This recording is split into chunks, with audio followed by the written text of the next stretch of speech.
Buenos dias, good day to all y'all. Hope something inspiringly good is happening to you.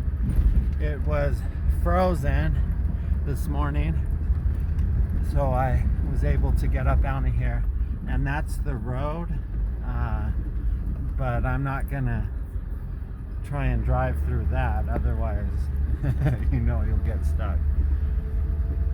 So sometimes you just got to make another way.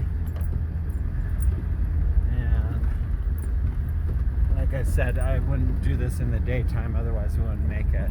But we're gonna head over here and go drop off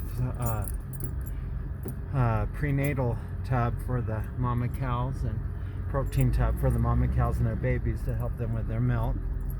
And I'll pause it and then I'll put it back on, and we'll see. We might get to see some baby calves today.